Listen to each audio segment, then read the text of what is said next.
If you ask anybody who lives here if Oakland's doing a good job delivering the basic core services that are necessary, things like public safety, infrastructure repair, cleaning up the streets, taking care of our city, they'll tell you the city's not doing a good job. If we're going to change things in City Hall and deliver those kinds of services, you need to have a candidate who's outside of City Hall. Change comes from the outside. That's the real answer. I think the dominant issue in Oakland is, without question, public safety, or to say it in the negative, crime. And what we need is a mayor in the city who will focus on that and not just go through the appearance of working hard to address it, but actually be held accountable to the outcomes that he or she delivers. I think it's possible to address crime in a meaningful, comprehensive way if we staff up to the correct number of police officers, which is 900, and I will do that. If we only invest in social programs that are measured by the outcome we're looking for, things like violence prevention, where we look to see if they help prevent violence. And if we also address the long-term causes of crime, which have to do with poverty. Education is a big piece of that. Affordable housing is a big piece of that. And the ability to have a mayor that brings in jobs to this community from business investment is also an important part of that. It's not illegal to sell a house in Oakland or anywhere else, and it's not illegal in a capitalist system to profit from the sale of a house. It's not illegal for new people to move into a community. And so we should never intend by this question to suggest that people somehow can never sell their homes, people can't move into a place like Oakland. Those things are perfectly legal and acceptable. At the same time, it's important to observe that just because something is legal doesn't mean it's moral. And I would want you to know about me as your mayor is that I don't think it's okay that we push people out of a community, which is really what gentrification is about, simply because they're poor. That's not acceptable to me. So to the question, what would I do to manage that situation, which is to say to mitigate the negative effects of something like that? Well, here are some answers. First, I want to make sure if people are being moved in a community, like for example in certain neighborhoods in West Oakland, that as a mayor, I do everything in my power to at least make sure that their displacement does not extend beyond their neighborhood, which is to say that we try and find other housing options for people in that same neighborhood so that a displacement doesn't become a big sense of disconnect or an exile from Oakland. We keep them in the same neighborhood if we can. Second, I think it's very important that we address this by making sure that there's more affordable housing units in Oakland. As a mayor of this city, I will honor the commitment that our city has made regionally to all the other cities around us to have Oakland invest in another 14,000 plus units of housing over the next several years, a little less than half of which are supposed to go to lower income, low income, and moderate income people. And I will honor that commitment. Third, I want us to re-examine what it is for subsidized housing, what qualifies for subsidized housing, and what kind of housing, by the way, we're going to invest in, where that's concerned with the vouchers as well. You know, we have a housing authority that is responsible for about 3,000 units. We also get these vouchers from HUD that we give to people to spend in housing that qualifies for this.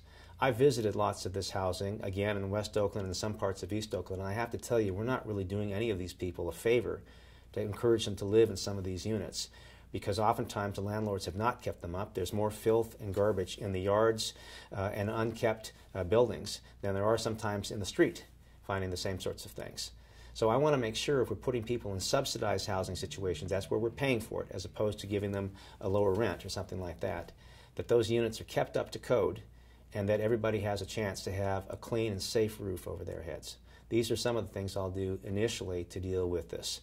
Longer term, though, I also want to address the fact that we have a shrinking middle class in Oakland, especially with the 10,000 people who moved in here in the last several years. Oftentimes couples, both of whom have jobs, middle class people, are suddenly finding their rents skyrocketing in this new environment.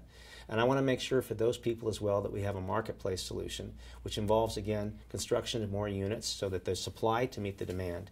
And also, as a mayor, a willingness on my part to investigate the possibility of microhousing, using environmentally sensitive ingredients you like or materials to build smaller footprint homes, right? Maybe 550 to 650 square feet with a kitchen unit contained within that you could not only rent for a smaller amount of money, but also potentially purchase for something as little as $150,000 to $200,000. This last option won't be for everybody, but it might be for those who don't really care that much about space, but would like a chance to own a home. I would be willing to test the doing of those types of housing, especially around transit-oriented development, for example, in West Oakland near the West Oakland BART station. I think in the end it's going to be a blend of housing options that deals with and mitigates the negative effects of gentrification.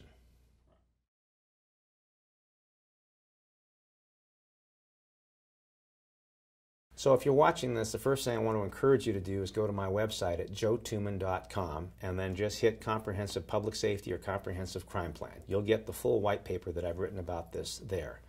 I want to share with you, by the way, that I published this 5 months in advance of this election to give everybody a chance to know exactly what the details of my plan would be. And here's a thumbnail sketch of that. I believe in terms of staffing that we have to staff up to a minimum of 900 police officers for Oakland. That's not just my number, that's the number that Bill Bratton, our lead consultant, stated just before he left last summer, going back to New York to become the Commissioner of Police. He said that he couldn't be effective as a police chief with the resources we have here, and he did say that staffing had to be at a minimum 900 officers. Chief Sean Went, the current chief of police, Mayor Kwan's own choice, has also said if he had 900 officers, he could really make this city safe. And by the way, making it a safe city is not about arresting people. It's just about creating a feeling of safety, because with safety comes a sense of peace and calm in the city. I'm also a big believer in investing in violence prevention programs and social programs that deal with the effects of violence in a community, but I want to make sure that we hold them and measure them by the outcome that we're looking for. So if it's a violence prevention program, what I'm going to be looking for when I evaluate them for refunding is, did they make a meaningful difference? Are they taking us on that path to helping to reduce violence in our community? Not, are they meeting a certain kind of contract deliverable, like a number of resumes written in a given quarter for people who are doing jobs training? That's not the outcome I'm looking for. The outcome I'm looking for in that sort of thing is, did those people get a job, and did having that job help them to avoid recidivism and get them back in trouble like they were before and send them back to prison? Those are the outcomes I don't want. What I do want is somebody getting a job, and that's what I'm looking to see for that kind of a program as well. Finally, let me say that addressing crime in this city in terms of the overall plan is very much about addressing poverty. And as I've said a couple of times today, I'm very much a believer that housing has to be an important option of this. You got to put a roof over somebody's head. Attracting businesses and jobs to this city are an important component of that. You have to give people a chance, not just at a minimum wage, but at a living wage. And also, of course, we have to make sure for our future populations of people, especially young people who live in poor communities, that they graduate from high school, that they have the opportunity to go to college if they want to, and or that they have an opportunity to start working if they're not ready yet for college. There are lots of things that we can do to ensure that outcome if you have a mayor who's focused on those. Now you might wonder, how am I going to pay for all this? And again, I'd like to encourage you to go to my crime plan and my economic development plan available at joetuman.com. But let me just share with you that we can pay for police officers and pay for programs if we grow our retail base and recapture lost retail leakage, which means sales dollars that we spend in other communities, which will provide more sales tax in this community, maybe as much as $35 million. We can do that if we leverage room rate taxes for hotels by building new hotels for at least 600 more rooms of capacity in this city, which will put more money back again into the general fund, just like with sales tax.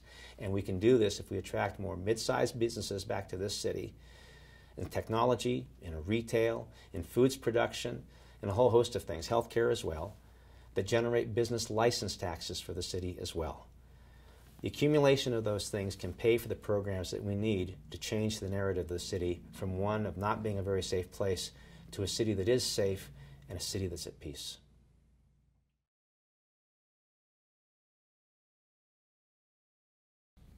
Well, I think that some people would probably be surprised to learn about me that in addition to being a college professor, which I think carries a certain kind of image, I've actually been a competitive athlete for most of my life. And as an adult, for well over 20 years now, I've been a competitive triathlete. I'm not a professional or anything like that. I'm an amateur. But within my own groups, my age group, for example, I usually compete pretty hard. And you might be surprised to learn about me that in addition to having done well over 40 marathons, I've also completed 13 Ironmans. 13 Ironman competitions. And for those of you who don't know what an Ironman is, it's if it's done in the ocean, it's a 2.4-mile open water swim. It's a 112-mile bike ride after that, and that's followed up with a marathon. I love doing these things. It does take a certain kind of mindset, though. One of the things we underappreciate, I think, sometimes about athletes is the sense of dedication and discipline, especially, that it takes to sort of ignore how tired you are, the little voice in your head that says, man, I'm tired, I want to quit, and just keep going. And honestly, what I've learned from doing those through the years, and I've done a lot of them, is that the races themselves are really sort of beside the point. It's the training that is the great pleasure, and it's the training, by the way, that sort of grinds it into you, that you have to be disciplined, that you have to be focused, you have to keep going. It is the journey, as they say, not the destination. I guess I should add parenthetically that I think that's really a good kind of characteristic to have, if you like, and a part of your background if you're going to do something like become the mayor of a city. Running for office is very much like training for, and doing rather, an Ironman competition. It's a very long grind. And at the end of the day, the person who's going to win that race is the person who's disciplined, and the person at the end of it who wants it the most. That's me.